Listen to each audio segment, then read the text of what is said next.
放开那个女同志！你们在干什么？我告诉你们，我可是公安局的。公安局的就了不起啊！快走开！地痞流氓！你们3个大男人欺负一个女同志，你们还有理了？你们别害怕。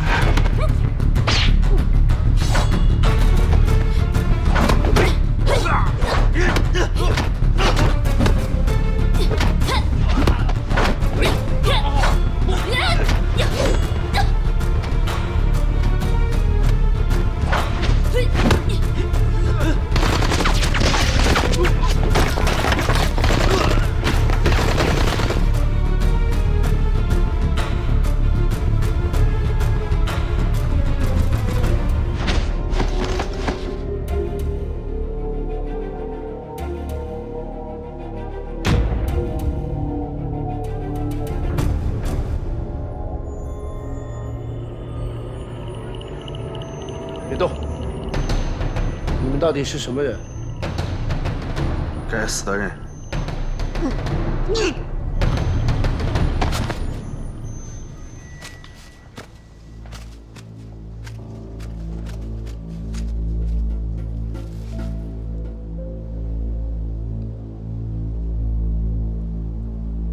服毒自尽。敌人连续2天针对周雨涵的暗杀，让他意识到，他针对日本细菌部队的调查踩痛了敌人的尾巴。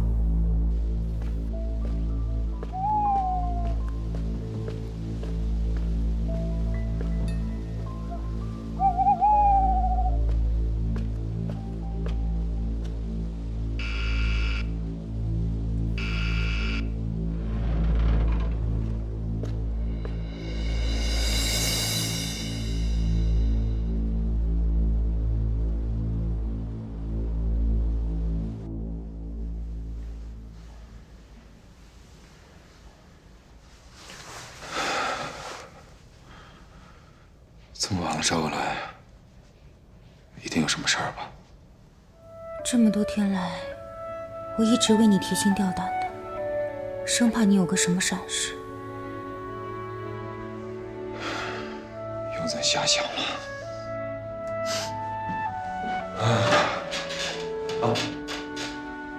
我今天看到我大哥了。他们没有把你怎么样吧？他们能把我怎么样？他们可是我的生死兄弟，而且没准以后还会成为我的好帮手。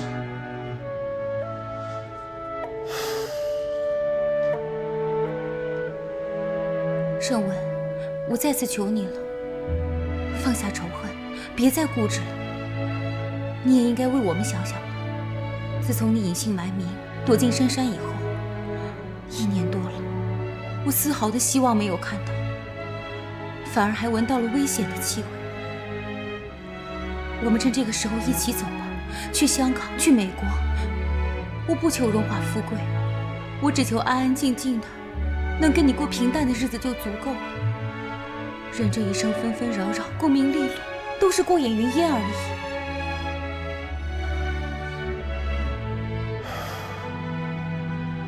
你想平平静静的过日子，在异国他乡终老一生，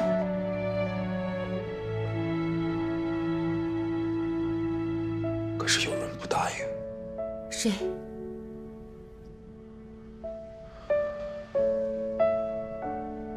我那帮被日本人害死的兄弟们，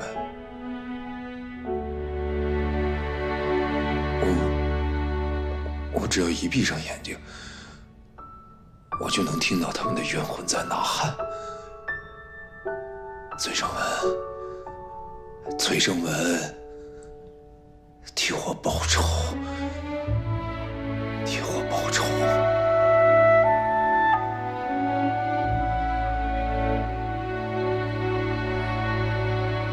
盛文，无论发生什么事，我都会陪你在一起。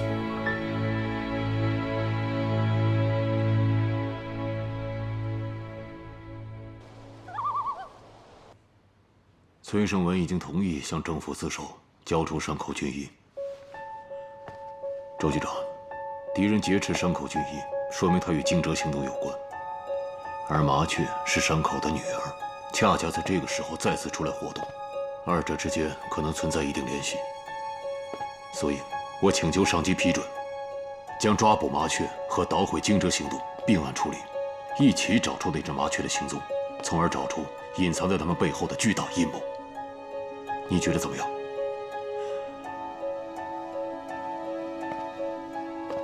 陆凯，你这个要求我不能同意。为什么呀？你能说说理由吗？你要什么理由啊？这还不清楚吗？我不清楚啊。我甚至都不理解啊。你不理解？我提醒你，你是个受党教育多年的干部，老同志。是，你是为革命做过一些工作，但是这不能成为你居功自傲的理由。甚至你违反了组织纪律，你还浑然不知。哎呦，我居功自傲？局长，您得说清楚，我浑然不知什么呀？你最大的问题就是，把个人感情和工作混为一谈，忽略了全局工作的重点。我们现在的工作重点是破坏敌特的惊蛰行动，不是追查麻雀的下落。而你过分地夸大了崔胜文个人的作用，这还不够吗？我绝对没有。您冤枉我了！我向毛主席保证，我绝对没有。周局长，这个麻雀的存在，它不是虚构的，而且它会成为我们侦破惊蛰行动的重大阻碍。我承认，这一切都是基于我的设想与推断，但这不是没有可能的。但大胆设想，小心求证，这不就是我们的工作方法吗？即便是这样，你也不能违反组织纪律。那个崔胜文现在什么身份，你不清楚吗？他现在还是特闲，这是阶级立场问题。你听着，你马上叫那个崔胜文回来投案自首，交出山谷俊一，争取宽大处理。等我们主动抓到他，性质就变了。周局长，该跟您反映的，我都如实反映了。如果您只是简单的处理的话，那我只能向您的上级反映了。什么？嘿，你可来劲儿了你啊！你向党中央、毛主席反映也没用。侦破惊蛰行动是我们工作的重中之重，你和那个崔胜文的个人恩怨，给我无条件的靠边站。对了，你去告诉那个崔胜文，我现在3天之内给我回来投案自首，这是命令，否则我撤你的职。局长，我听您的。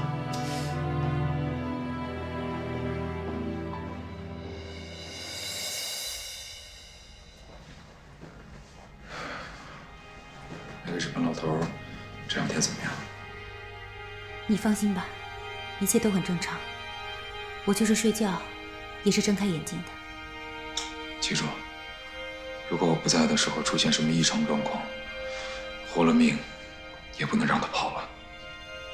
必要的时候干掉他，千万不要心慈手软。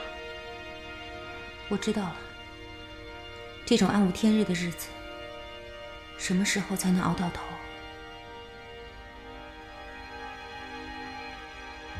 对不起，我拖累你了。你别这么说，这一切都是我心甘情愿的。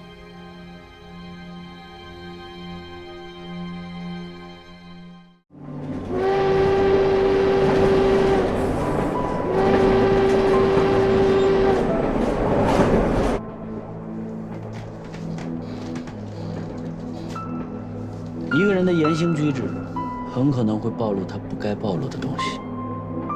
从现在开始，你不要再叫我长官了，以免被别人发现你军人的身份。当然，这也是为了安全。那我是叫您亲爱的呢，还是 darling 呢？我觉得这样的称呼好像是更符合我们假扮夫妻的身份吧。这个你随便。是长官，不，亲爱的，这次旅行你是想和我做假夫妻呢，还是真夫妻啊？咱们这次的目的地很可能是刀山火海，千万不能掉以轻心。只有活着，才能享受美好的生活，对吗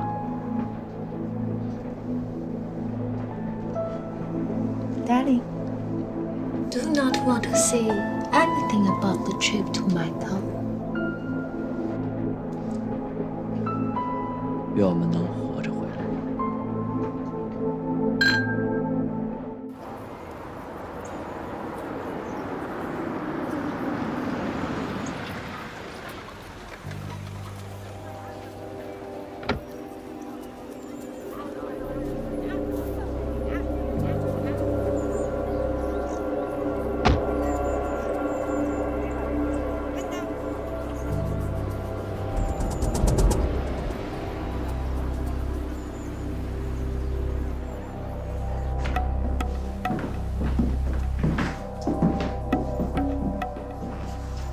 啊！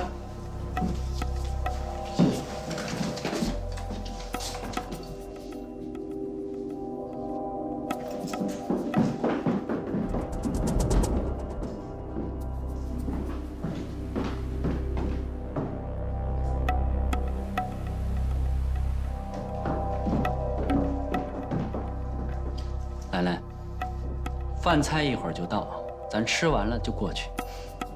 亲爱的，都听你的。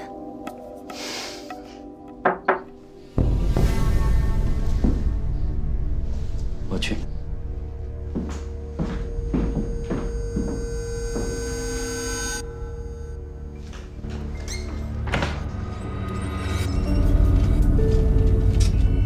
先生，你点的菜到了。这么快？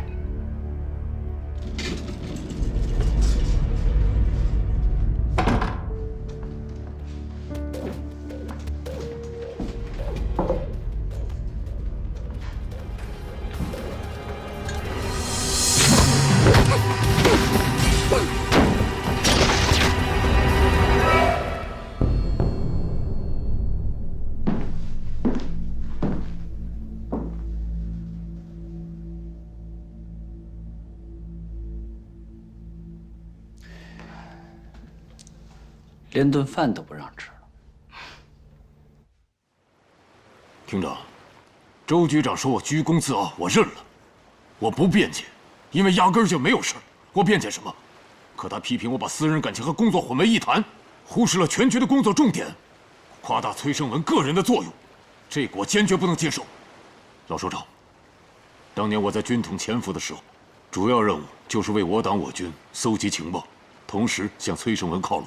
了解他的个人情况，争取并策划他向我军投诚，这是您布置的任务。周局长他不知道，所以我不怪他。老首长，通过我和崔胜文的接触，我了解到，他是一个为人正直，在政治上有独立见解的热血男儿。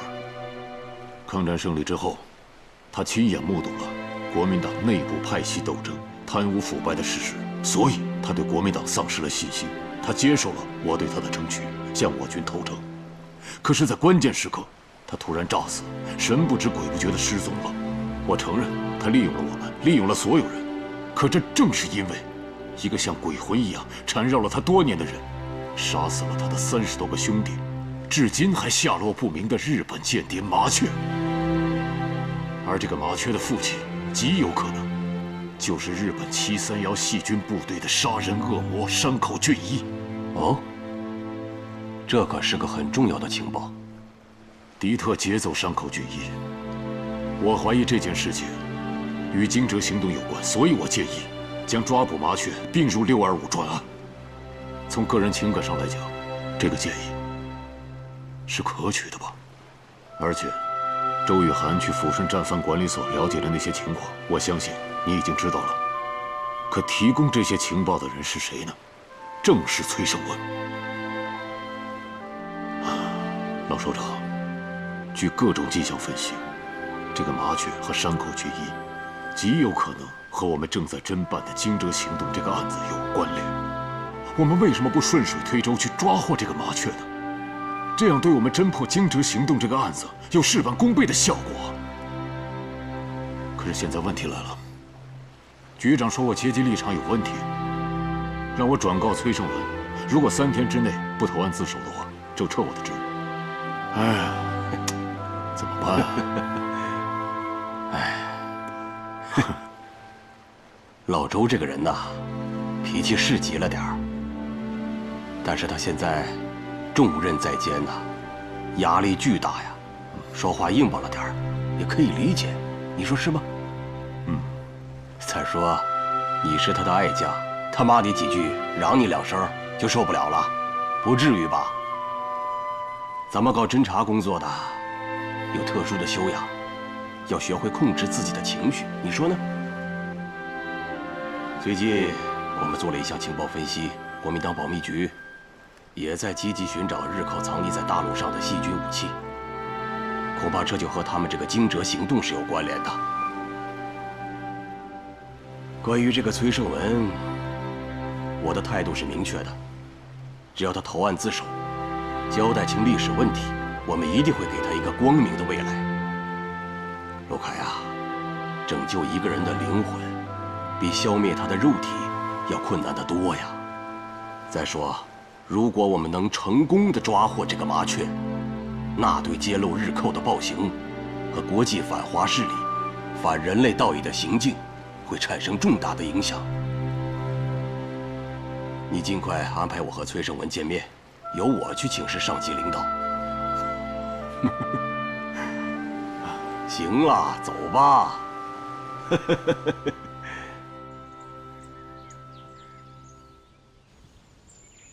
小崔啊，对于你，我们还是了解的。在抗日战争时期，你不畏强敌，不怕牺牲，自发运用你的聪明才智，和残暴的日寇斗智斗勇。这一点，我们是永远不会忘记的。你以为你和陆凯都是自发的抗日行为？不是的。比如营救战俘和取证日本细菌作战部队的暴行，其实这些啊，都是我交给陆凯的任务。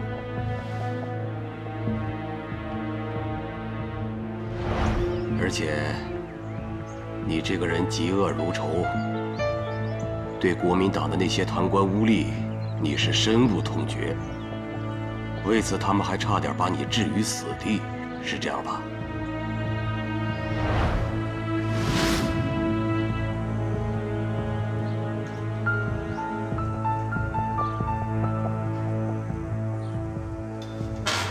所以，副站长，你们军统管天管地，还管到老子的警备司令部来。这帮当过的败类，不顾军人的荣誉，贪污腐败、欺男霸女。当国有你们这样的军人，悲哀。少他妈乱扯，这是没用。告诉抗战8年，老子也是带着弟兄们低着脑袋打过来。老子现在只不过是弄了点汉奸的钱财，玩了几个他们的女人，这他妈的算个屁呀！啊，值得你3番5次的向上峰举报我吗？你果然单刀暴天，保密局的人都敢动。保密局，保密局在我眼里算个屁！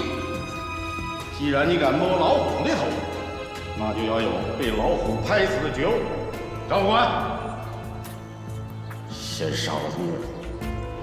当国的败类，军人的耻辱！当然，我知道你一直有一个心结，直到今天也没有解开。就是48年10月，你决定投奔光明，在赶往和我军接头地点的途中，你的吉普车突然发生了爆炸，于是你就认为是我们不讲信用，是共产党背信弃义，搞了这次阴谋。我说的对吧？小崔啊，你一直追着陆凯，要能够证明那不是我们所为的物证。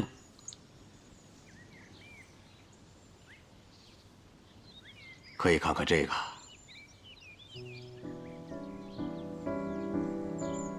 这是你的兄弟曹创当年截获的电文，就是保密局下达的对你的密裁令。你可以特别留意一下截获电文的时间。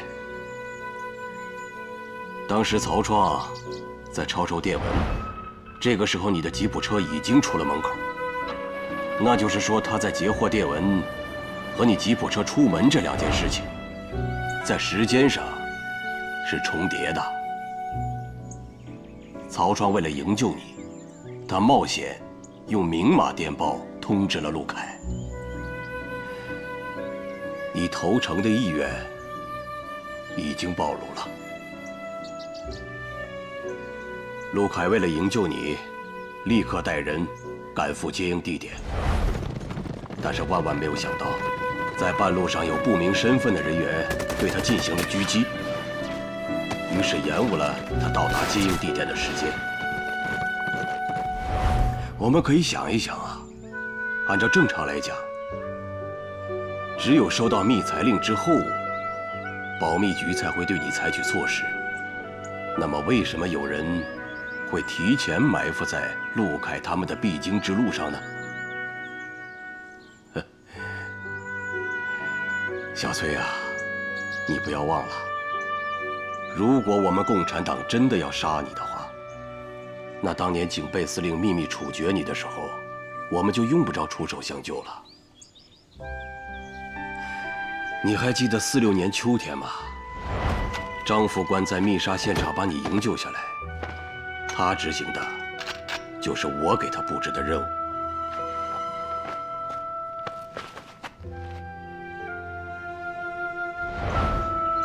张副官是我的救命恩人，我一直都想当面对他表示我的感恩之心。你永远也见不到他了。在营救你的第2天，他就牺牲了。但是他的牺牲，同样也是为了营救你。虽然我已经命令张副官立即撤退，但是他年轻气盛啊，非要再回到办公室去取一份密件，把他带回解放区。不料被警备司令给扣押了。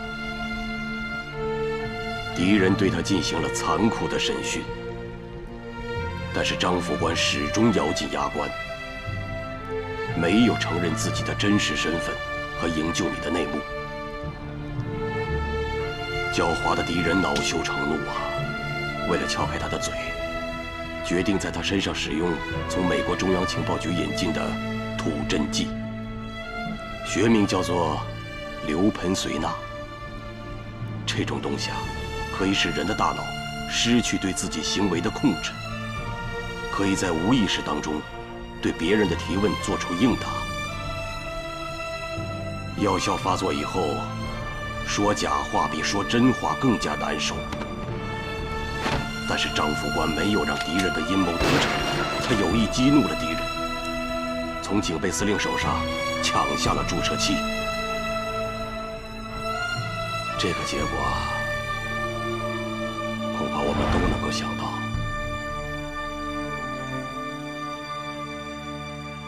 张副官用自己的牺牲，对你向上级申诉赢得了时间。国防部督察组经过调查，确认你是被那些贪官污吏给陷害的，于是给你平反，给你官复原职。我们的同志用自己年轻的生命换回了你的性命，这难道还不说明问题吗？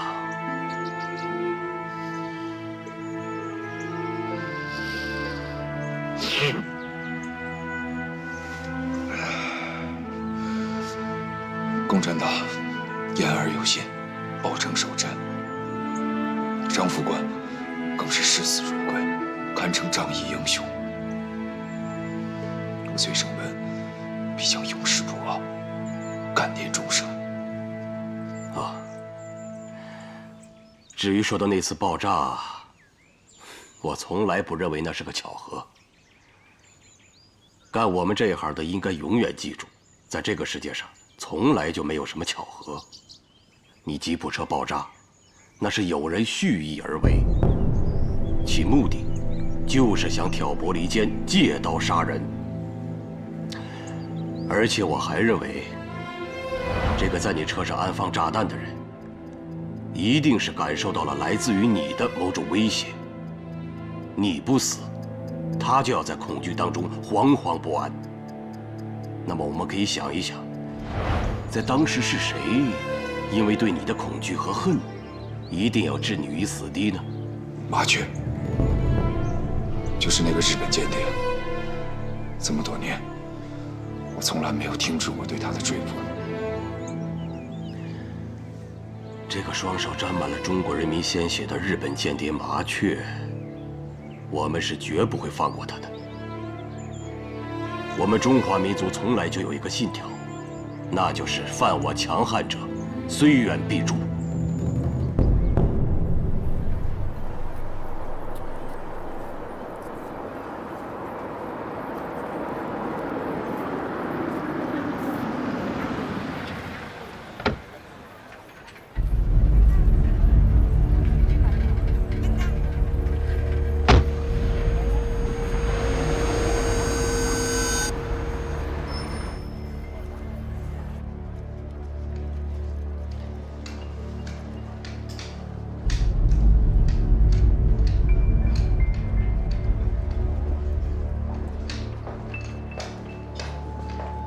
站住！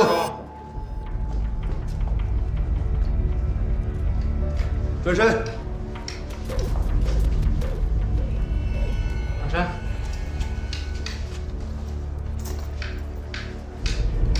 行了，包拿过来。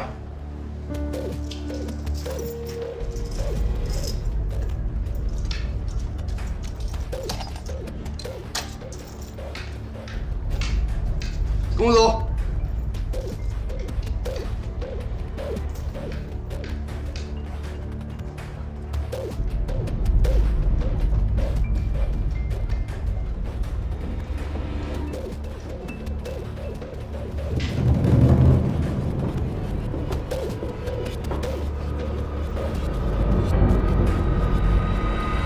你是曹创曹先生吧？是我。东西带来了吗？当然。那为什么还不拿上来？你要不把这2盏灯关了，我绝不会把东西给你。而且我还提醒你，我们是来送仆的，不是来送死的。真要是动起手来，还不一定谁赢谁输呢。那就给曹先生一个面子，把灯关掉。2位请坐。来，坐。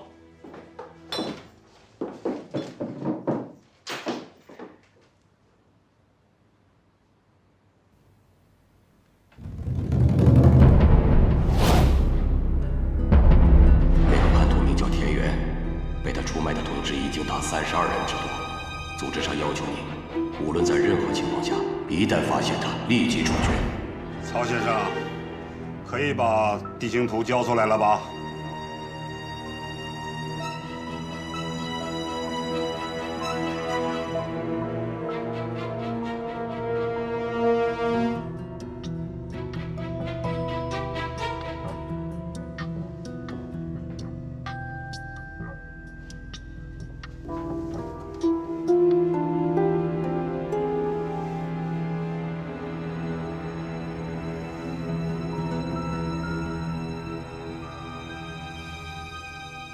没错吧，田园先生？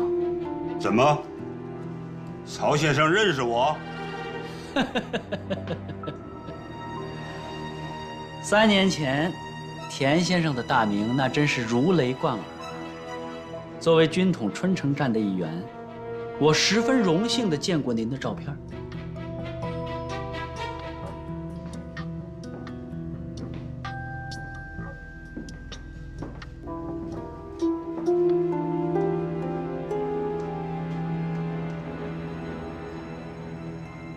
我怎么对你没有印象？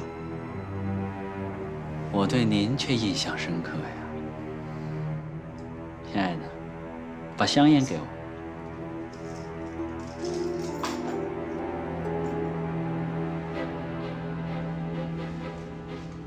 卡德门香烟，来一根。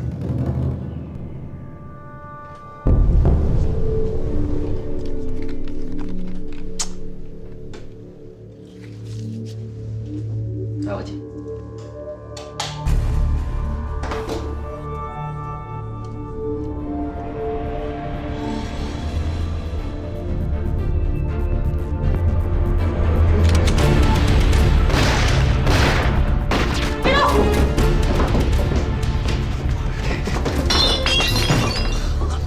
说，你们到底是什么人？不说是吧？我说。说，我们是自由中国运动先导团的。什么自由中国运动？说清楚。自由中国运动是由美国中情局组建的情报组织，是他们对国民党情报局失去了信心之后才组建的。那田园担任什么职务？田园是我们先导团的副团长，是美国人委派的。你们接下来的任务是什么？田园接受命令，利用保密局军事特派员的身份，代号黑桃 K， 潜伏到大陆。此行是明修栈道，暗度陈仓。什么道？什么仓？说清楚点儿。道是指他利用特派员身份，联络东北各地国军残部举行暴动。仓就是把东北潜伏网接管到手里，为第三方势力美国人服务。去你妈的美国人吧！不许动！不许动！不许动！别动！先放下！先放下！先放下！放下！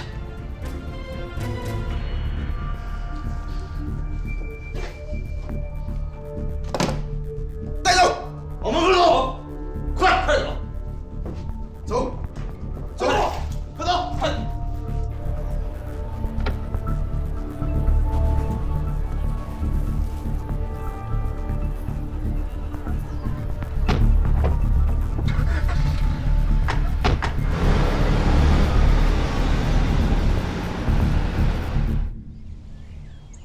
小崔啊，我们说话是算数的。我还想提醒你一点，现在是人民的新中国了。我们说什么话、办什么事，都要守规矩、讲章法。你说呢？长官，我崔胜文是明事理的人，我知道向政府自首是我唯一的出路。从今往后，我崔胜文随时听命于您的调遣。小崔啊，千万别叫我什么长官。你和这个陆凯不是兄弟吗？那从今以后，你拿我也当你一个兄长，怎么样？厅长，之前保密局的人联系过我，那个光明电料行的马掌柜是保密局的人，他曾经代表二叔劝说我参加惊蛰行动。我可以打入他们的内部。不急，具体的工作方案嘛，我们要研究清楚。李厅长，我还有一批从保密局带出来的档案，希望交给你。另外，那个日本战犯山口俊一在我手里。我知道，但是现在交接会给你造成危险。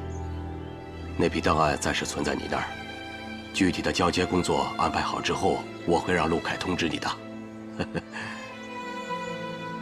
来，咱们握个手。小崔啊，今天这次会面，我把它视为绝密，除了周局长和陆凯，我不会让任何人知道。我们会尽快核实你的情况，进行必要的审查。谢谢您，李厅长。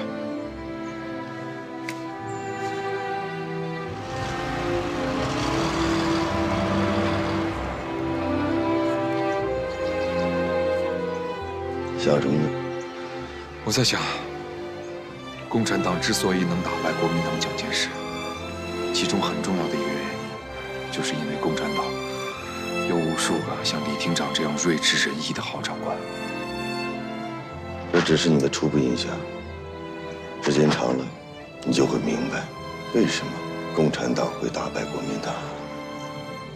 因为我们共产党团结一心，而国民党内部勾心斗角，离心离德。二哥，你这番说教的话，现在听来还挺顺耳的。事实胜于雄辩。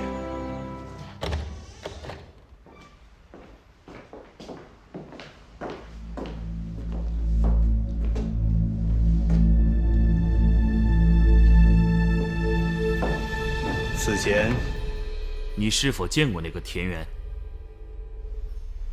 我没见过田园。那你为什么开枪打死他？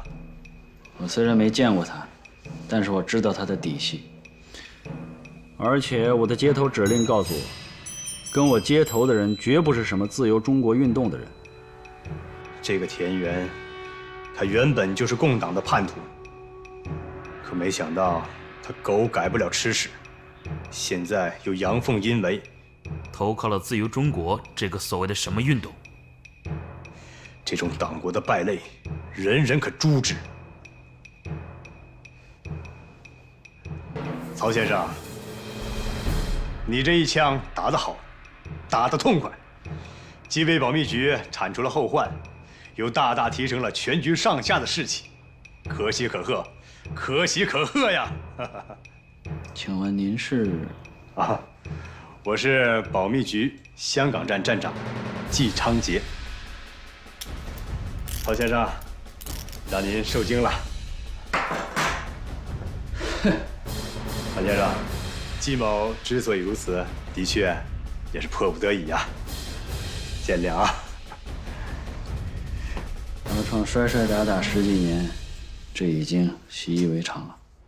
好，曹创，鉴于你在历史和现实中出色的表现，保密局已呈请蒋委员长钦点你为少将军事特派员，出任反共游击总队的总指挥一职，全面负责党国在大陆东北地区的军事行动，与惊蛰行动紧密配合，迅速打开局面。来，这是你的委任书。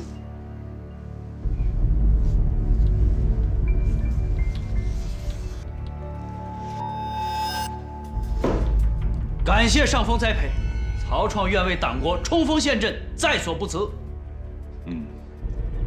曹创，这个反共游击总队的班底系张家口保安旅旅长陈世明的残部，人数大约有300之余。他们被共党击溃之后，转战到春城一带。国防部已明确示意，你是钦差大臣，有封官许愿的权利，一切以策应惊蛰行动为最终目标。为达此目的，可以不惜一切成本和手段。曹创明白，绝不辜负党国的重托。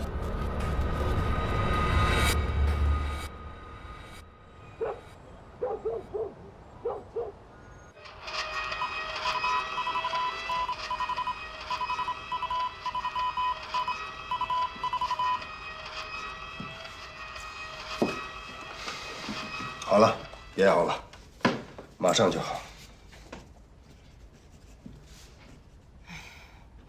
你看这个共党折腾的，分区停电，分区停电的，有用吗？哼。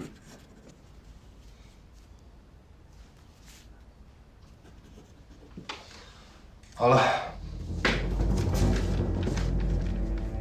哪来的？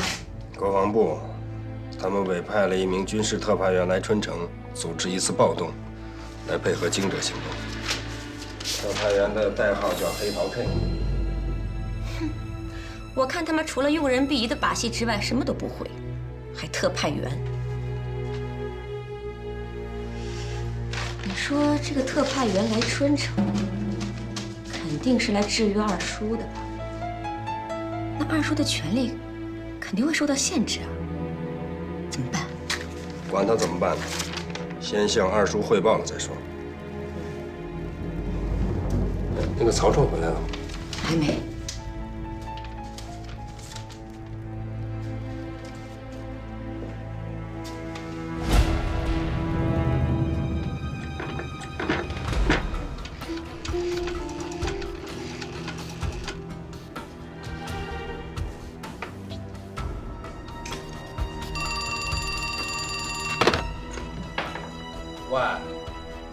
是我啊。怎么的？外婆生病了，严不严重啊？你们已经找大夫去了哈。那行，好，我会到你们指定的地方去接她的。哎，好嘞，妥的。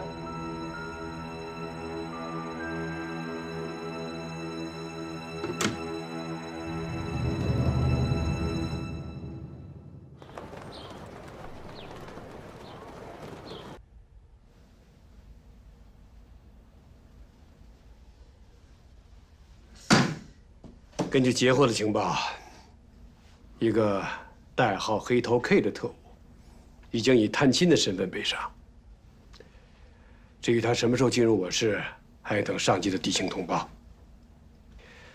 所以上级要求我们对这个人要严密布控，要尽快的查找与他接头的那个人。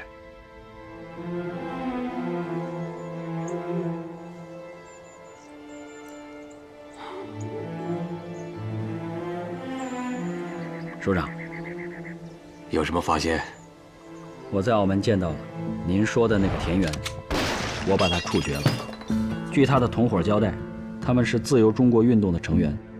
自由中国运动是美国中情局新组建的情报机构，美国人委派他利用台湾保密局特派员的身份潜入大陆。从目前的形势来看，美国试图渗透惊蛰行动。看来美国中情局收买了保密局的军事指挥官。迪特这次给你安排了什么任务？他们让我取代田园，成为新的特派员，代号黑桃 K。好，我们要掌握中情局对惊蛰行动的渗透情况，获取惊蛰行动的最终目的。明白。上级通报，现在敌人的活动到了一个节点，我们要密切配合老姨在敌人内部的行动。绝对不能出纰漏。周局，这个老姨到底是个什么人？哎，肯定是个狠角色，老厉害了。我也这么觉得。我估计啊，咱们当他的学生都不够格。哎，提醒你们啊，老姨这俩字儿，出了这个办公室都给我闭嘴，谁也不许说，听见了吗？这是纪律。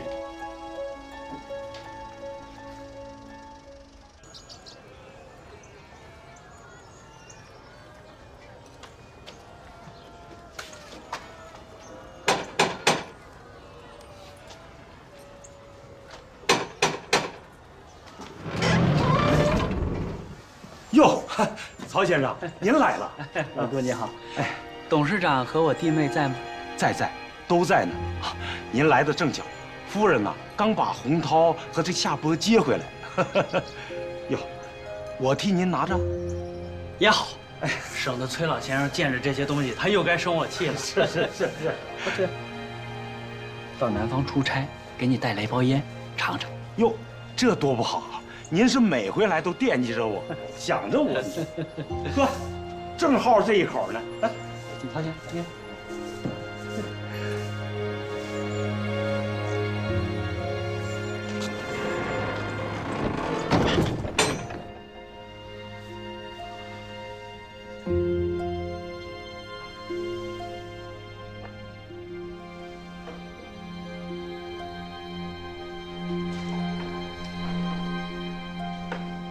崔老，哟，曹创，你可是稀客啊！好长时间没见到你了。来，坐，快坐。下棋呢？嗨，下什么棋？别提了，我哪？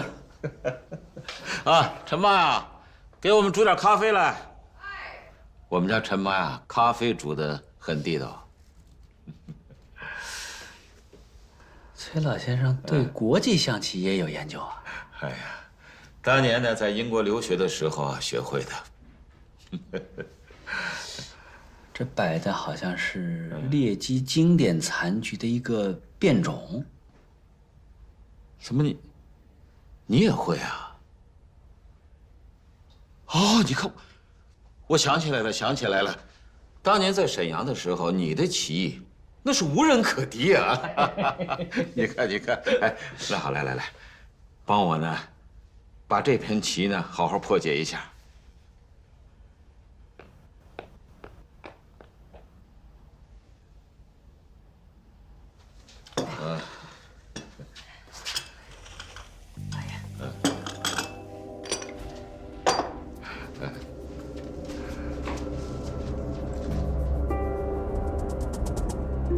么不喜欢啊？不是，咖啡煮得很地道。这个陈怡，啊，他呀，孤身一人，无依无靠，是2年前呢，我从国民党伤兵手里把他救出来的。我看他人挺老实的，又能干，所以就留下了。怎么了？啊，没事儿，咱们下棋。那晚辈就献丑了。哎，棋盘之上无大小，只要有话，你但说无妨。好。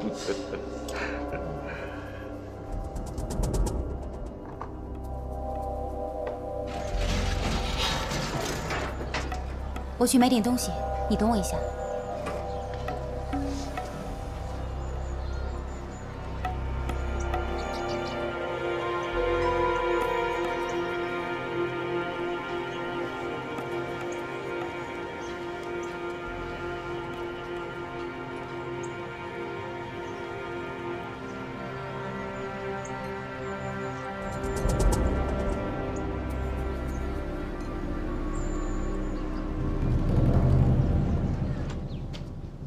洪涛和夏波这两个孩子，天性顽皮聪明，若是严加管教，好好培养，他日定当前途无量。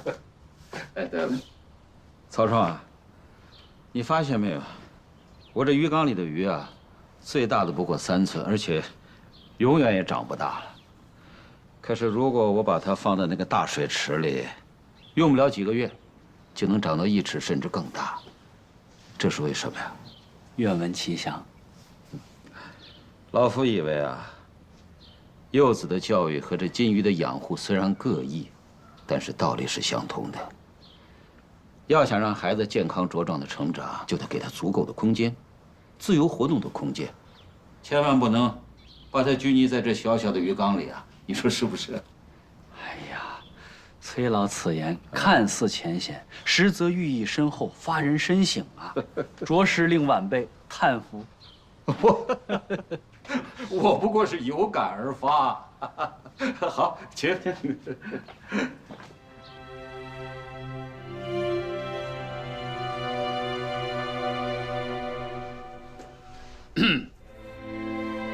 妈，曹伯伯来啦！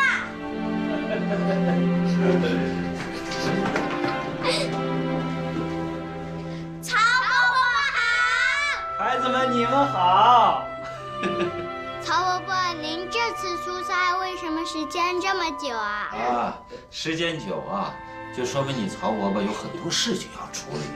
可是他没食言呐，一回来马上来看你们来了。而且今后啊，他还会经常来看你们，会教你们一些课堂上学不到的知识。真的吗，曹伯伯？当然是真的。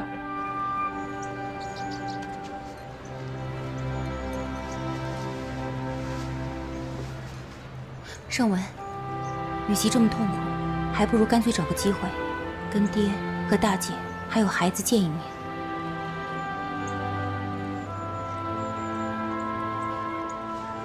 痛苦是我造成的，就应该我一个人来承担，不能拖累他们。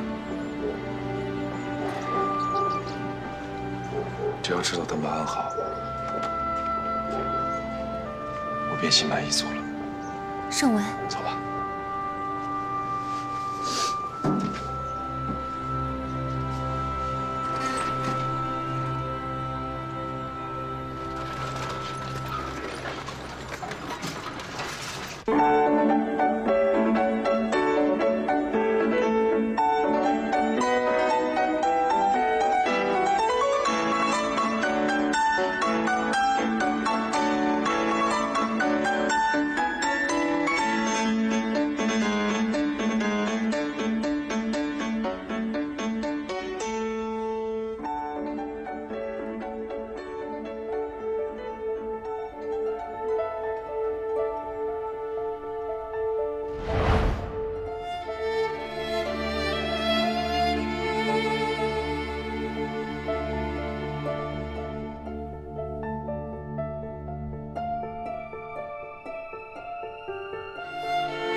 你选了结婚的日子，他同意了。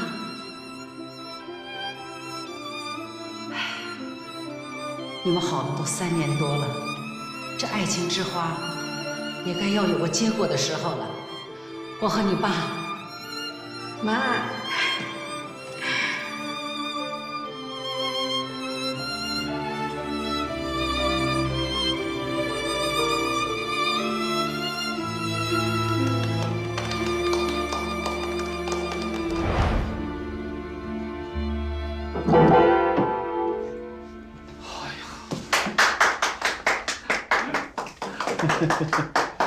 我好久不弹了，手都生了。夏波弹得好，主要是他配合我。哎，不，你们2个不光是配合默契的问题，用我这外行人的眼光来看呢，只有2个心心相通的人，才可能演奏得如此出神入化，就像一个人一样。哎呀，您过奖了。啊，香涵啊，哎，爹，今天晚上多做几个菜，我要和曹创痛痛快快的喝几杯。哎，需要帮忙吗？炒菜不行，洗菜和切菜我还可以。那你来吧。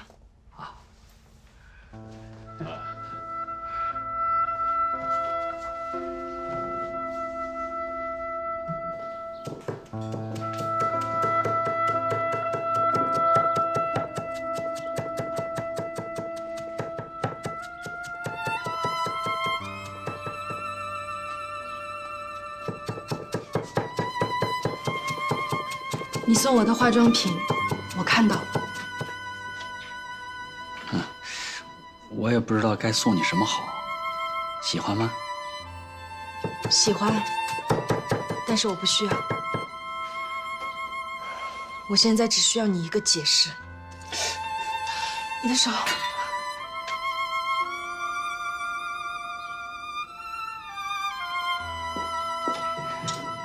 不要紧的，就是一个小口子。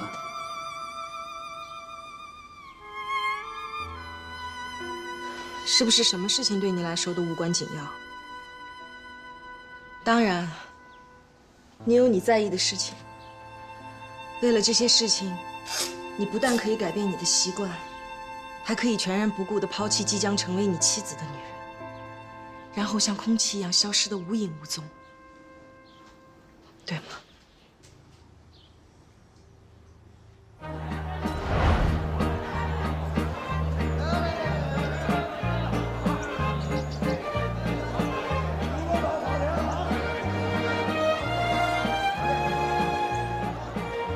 叔叔阿姨，恭喜！谢谢。少文，今天多喝2杯啊！来。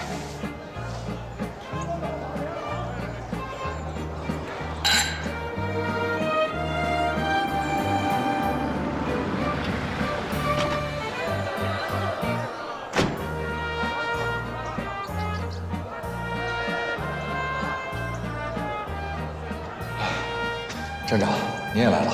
曹创呢？他是在换衣服。马上带我见他。怎么了？有任务？情况很紧急。好，这边请。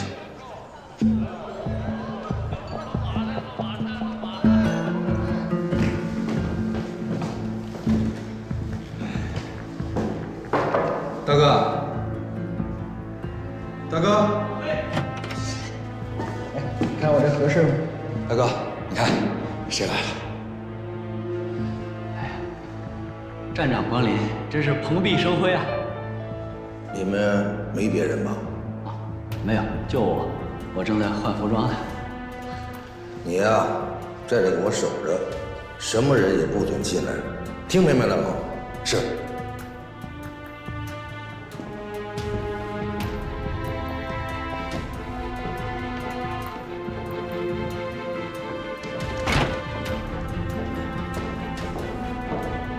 崔先生，你一个人站在这干嘛呀？没事，透透气。啊，那我先出去了。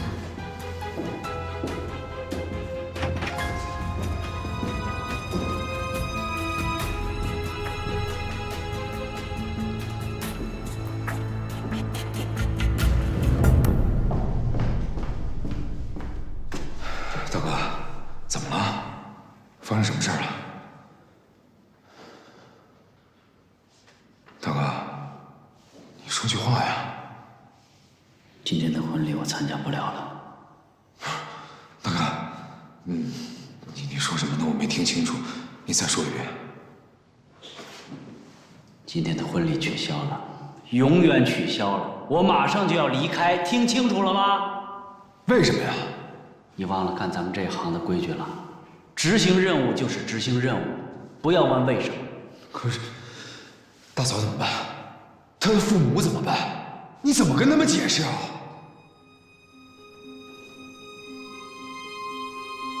拜托了，三弟，全都拜托你了。告诉小安，永远不要等我。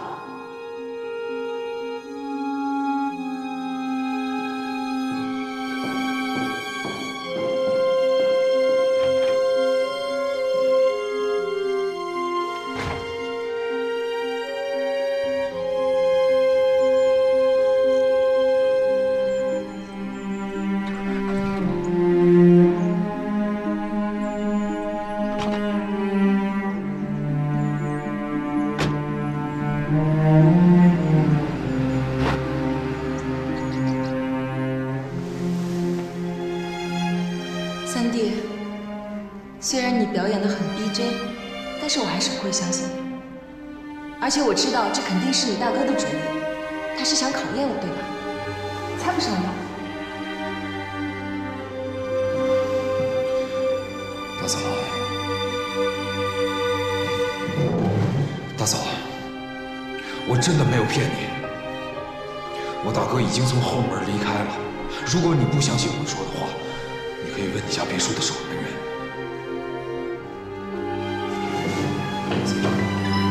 曹操，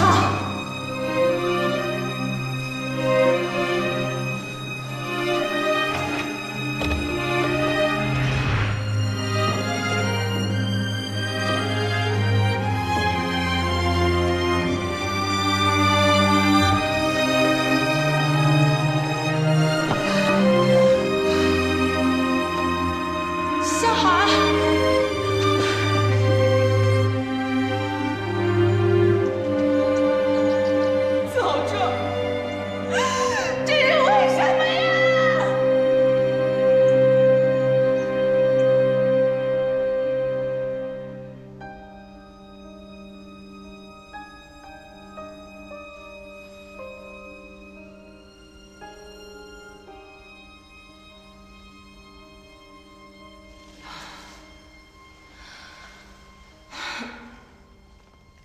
崔胜文，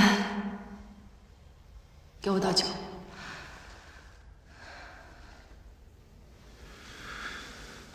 大嫂，你叫谁大嫂？你不能再喝了。你叫谁大嫂？你说呀。你大嫂已经死了，以后不许叫我大嫂，听见了吗？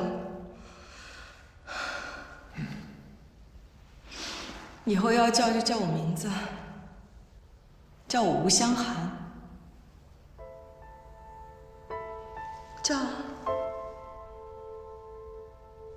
叫我吴香寒。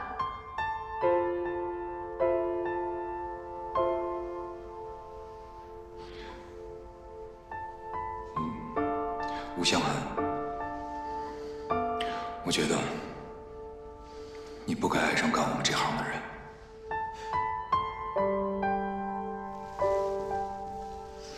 什么？我不该爱上干你们这样的人？对。为什么？因为干我们这行的人，只不过是党国那盘大棋上的棋子。为了党国的大局，我们必须做好随时随地奋不顾身的准备。而大哥就是这样。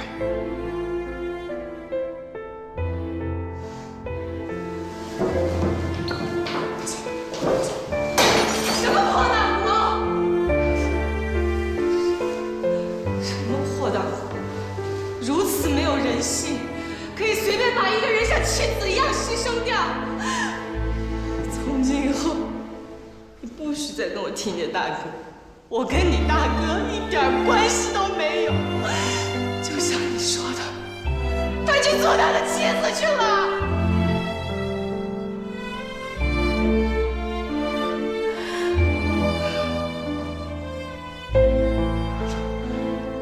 大嫂，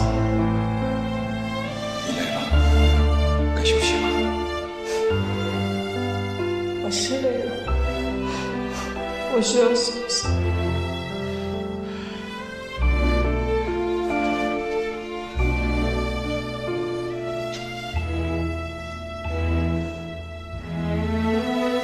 帮我休息。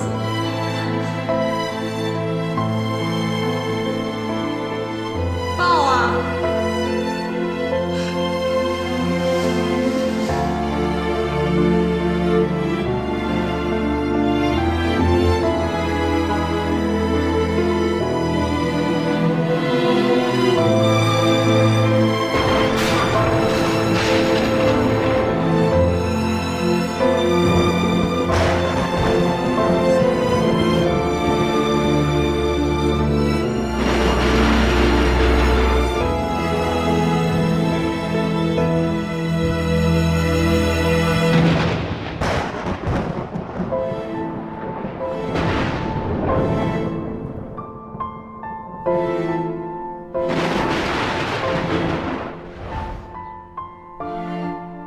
之后，我就嫁给了崔胜文。但是对于两个彼此之间毫无感情可言的人来说，都很痛苦。胜文曾经跟我的妈妈说，香寒的心已经变成了一块石头，怎么都捂不热了。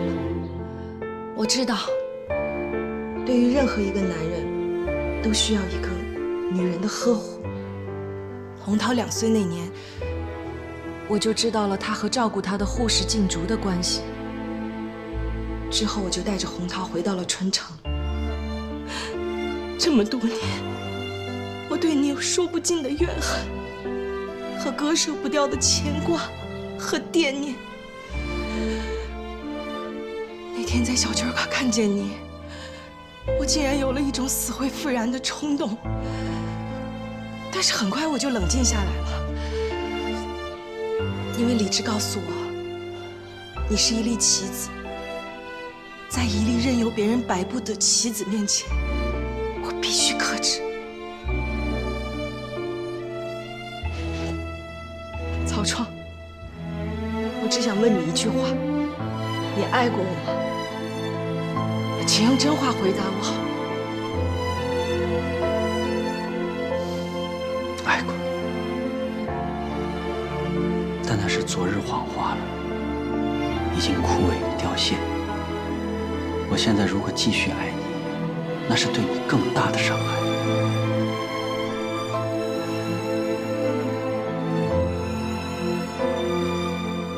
那你用什么来证明你曾经爱过我？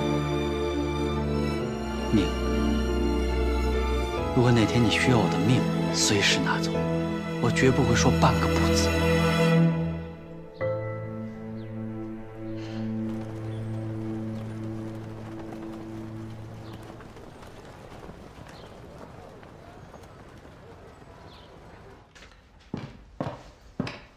报告。进来。领导。首长，那个神秘的电台麻雀又开始活动了，这是刚才截获的电文。破译了吗？电讯科按照老爷留下的方法进行破译，不过电报的内容还是那句祝福的话，没有什么价值。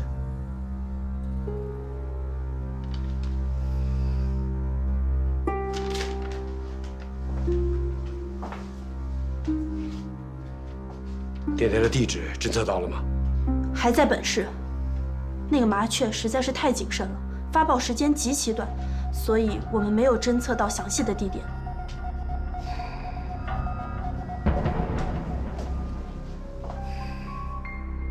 继续监测。是。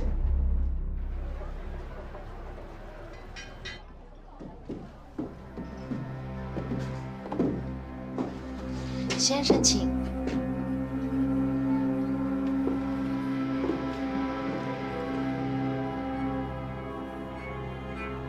来了啊！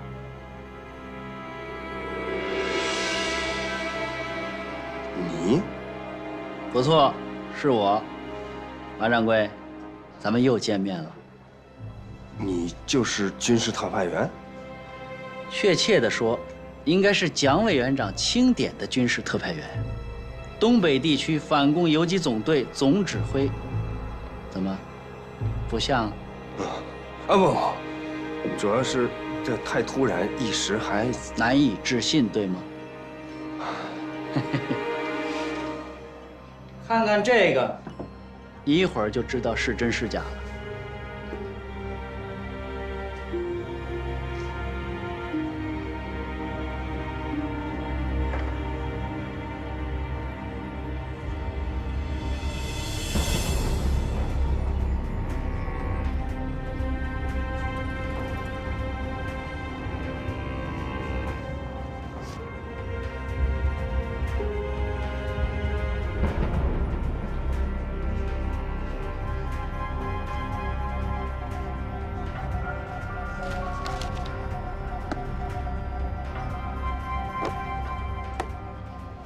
马掌柜，哦不，应该叫你王建中同志。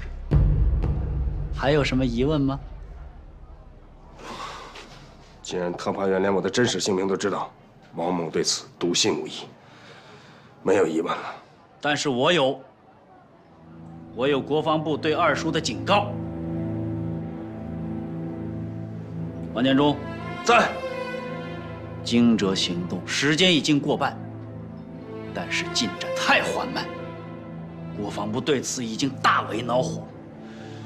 如果惊蛰计划继续受阻，那么直接的后果就是你们这些人最终将被视为垃圾，被国防部抛弃。王建中，上峰的意思明白了？明白，十分清楚。